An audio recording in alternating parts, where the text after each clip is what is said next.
से tweet storm शुरू करना, 26 जनवरी को फिजिकल एक्शन।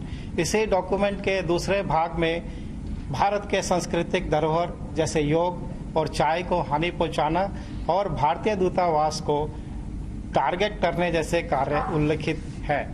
इस टूल किट में दिए गए समयबद्ध एक्शन पॉइंट और कार्यक्रम को जब दिल्ली में घटित वास्तविक घटनाक्रम के परिप्रेक्ष्य में देखा गया तो बात प्रत्यक्ष रूप से दिखी कि दिए गए एक्शन प्लान को हुबहू निष्पादित किया गया और अमल में लाया गया। इन सभी तथ्य को मद्देनजर रखते हुए दिल्ली पुलिस ने एफआईआर नंबर 49/21 दर्ज की और साइपैड द्वारा इसका इन्वेस्टिगेशन किया जा रहा है। जांच के दौरान इस टूल किट के ऑनलाइन मौजूद स्क्रीनशॉट्स की पड़ताल की गई और जांच में पर्याप्त जानकारी मिलते ही इस टूल किट गूगल डॉक्यूमेंट की एडिटर निकिता जैकब के विरुद्ध कोर्ट से सर्च वारंट जारी कराकर केस के आईओ समेत एक टीम को मुंबई भेजा गया और तलाशी के दौरान उनसे 2 लैपटॉप और एक आईफोन मिले। जांच में यह भी बात निकल के आई कि खालिस्तानी समर्थित संगठन पोएटिक जस्टिस फॉर फाउंडेशन के एमओ धालीवाल ने अपने कनाडा में रह रही सहयोगी पुनीत के जरिए निकिता जैकब से संपर्क किया और मकसद था कि रिपब्लिक डे के दिन ग्लोबल डे ऑफ एक्शन करना और उससे पहले और बाद में ट्वीट स्टॉर्म और डिजिटल स्ट्राइक करना। 11 जनवरी 2021 को ask why India campaigners poetic justice foundation ने एक जूम मीटिंग का आयोजन किया जिसको निकिता, शांतनु, एमओ धालीवाल व अन्य व्यक्तियों ने अटेंड किया। इस मीटिंग के दौरान निर्णय लिया गया कि इस कैंपेन को विश्व स्तर पर फैलाया जाए और धालीवाल का मकसद इस मुद्दे को बड़ा बनाना और किसानों के बीच असंतोष व गलत जानकारी फैलाना था। यहाँ तक कि एक किसान की मौत को भी गोली से हुई मौत बताया गया। सर्च में यह भी बातें सामने आई कि निकिता और उसके साथी शांतनु और दिशा ने टूल किट गूगल डॉक्यूमेंट बनाया था। शांतनु का बनाया गया ईमेल अकाउंट इसका ओनर है और यह भी बात निकल के आई कि एक व्हाट्सएप ग्रुप से जुड़े थे ये सभी, जो कि 6 दिसंबर को क्रिएट किया गया था। बेंगलुरु टीम में दिशा को इंटरोगेट किया गया और उसके फ़ोन से महत्वपूर्ण जानकारी निकालने में सफलता मिली। इस जानकारी से स्पष्ट हुआ कि दिशा ने अपने साथियों शांतनु और निकिता जैकब के साथ मिलकर टूल किट गूगल डॉक्यूमेंट को बनाया और लोगों में प्रेषित किया। दिशा की जो फ्रेंड फ्राइडे फॉर फ्यूचर नामक पर्यावरण आंदोलन से जुड़ी हैं, उसने ही ग्रेटा थनबर्ग को टेलीग्राम पर यह टूल किट भेजी है। शुरुआती जांच में यह भी बात पता चल रही है कि फोन का काफ़ी डेटा डिलीट किया जा चुका है और दिशा के टेलीग्राम चैट से यह भी बात पता चलती है कि 3 फरवरी को ओनर्स राइट लेकर टूल किट डॉक्यूमेंट से जुड़े अकाउंट और लिंक हटा दिए गए हैं।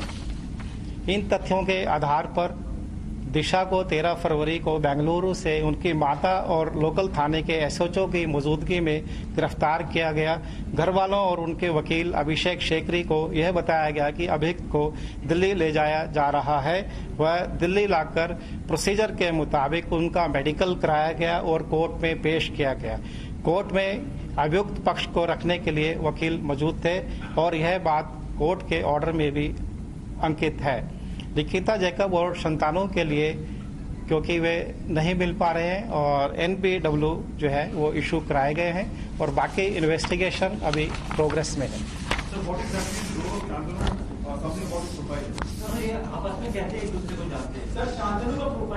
सर एक सवाल ये है सर कि ऐसी क्या लाइनें थी जो सेडेशन के चार्जेस लगे, क्या वर्ड थे जो कि इसमें देशद्रोह का मामला था? शांतनु बेसिकली ग्रेजुएट इंजीनियर हैं और बीड में रहने वाले हैं। ये पुणे में भी इनका एक रिहायशी स्थल है। ये एक NGO XR चैप्टर से जुड़े हुए हैं जिसमें निकिता भी जुड़ी हुई है। XR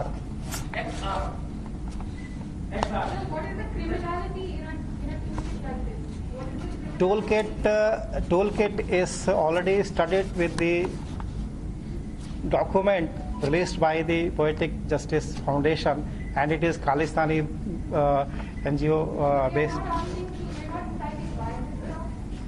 Pardon?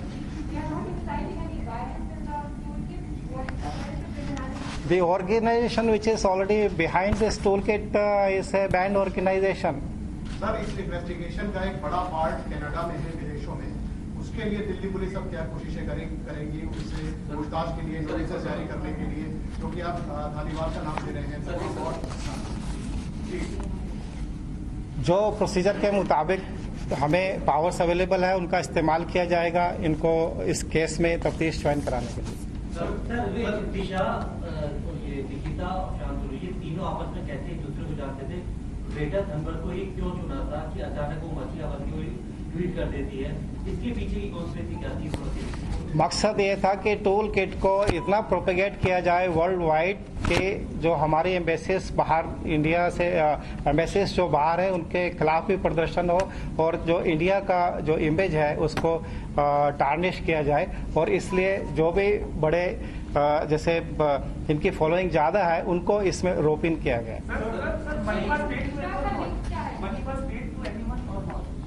अभी ऐसा कोई तथ्य जानकारी में नहीं आया.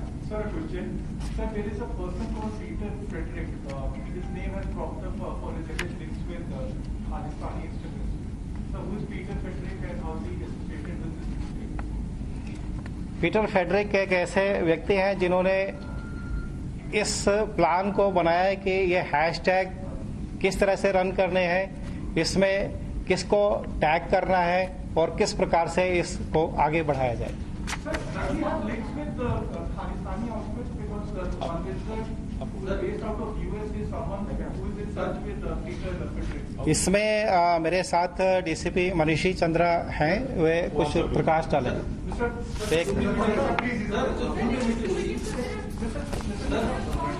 Sir, what is Peter Frederick's role in this entire थोड़ा इधर आ जाए. जी जी पुनीत का पूरा नाम क्या है सर? मेरा सवाल है, पुनीत का पूरा नाम बता. एक सवाल मेरा है, जो जूम पर मीटिंग हुई उस मीटिंग में क्या ग्रेटा भी शामिल थी?